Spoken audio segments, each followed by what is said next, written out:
Posh act, അതായത് sexual harassment of women at workplace prevention prohibition redressal ആക്ടുമായിട്ട് ബന്ധപ്പെട്ട ഒരു കേസാണ്. ഇതിൽ സുപ്രീം കോടതിയുടെ മുമ്പിൽ വന്ന ചോദ്യം, ഒരു സ്ത്രീക്ക് സെക്സ്വൽ ഹരാസ്മെന്റ് എന്നുള്ള ആ പൊസിഷനിലേക്ക് വരണമെങ്കിൽ ഫിസിക്കൽ ആയിട്ടുള്ള കോണ്ടാക്ട് ആവശ്യമുണ്ട്. ശാരീരികമായി ആ സ്ത്രീയെ സ്പർശിച്ചാൽ മാത്രമേ സെക്സ്വൽ ഹരാസ്മെന്റ് ആവുകയുള്ളൂ. അല്ലെങ്കിൽ ശാരീരികമായ സ്പർശനം ഇല്ലെങ്കിൽ സെക്സ്വൽ ഹരാസ്മെന്റ് ആവൂ. ചെയ്തത് തെറ്റ്, മിസ്കോണ്ടക്ട്, ഡിപ്ലോറബിൾ, പരിതാപകരമാണ്.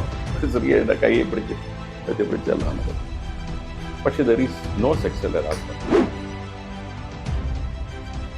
അപ്പൊ നമ്മൾ പറഞ്ഞു, ഒരു പുരുഷൻ സ്ത്രീയെ ഒരു സെക്സ്വലി ഡിറ്റർമിൻഡ് ബിഹേവിയർ ഹരാസ് ചെയ്യുന്നത്, ദാറ്റ് ഈസ് സെക്സ്വൽ ഹരാസ്മെന്റ്. ഒരു സ്ത്രീയെ മറ്റൊരു സ്ത്രീ സെക്സ്വൽ ഹരാസ്മെന്റ് നടത്തുന്ന ഹരാസ്മെന്റ് സെക്സ്വൽ ഹരാസ്മെന്റ് ആണ്.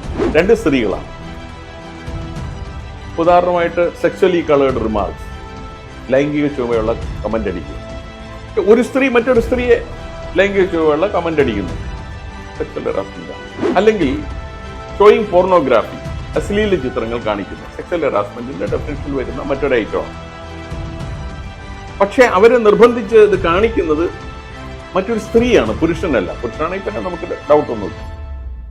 അപ്പൊ കൽക്കട്ട ഹൈക്കോടതിയുടെ മുമ്പിൽ വന്ന ചോദ്യത, ഒരു സ്ത്രീ മറ്റൊരു സ്ത്രീയെ ഹരാസ് ചെയ്യുന്നത് സെക്സ്വൽ ഹരാസ്മെന്റ് ആവുമോ?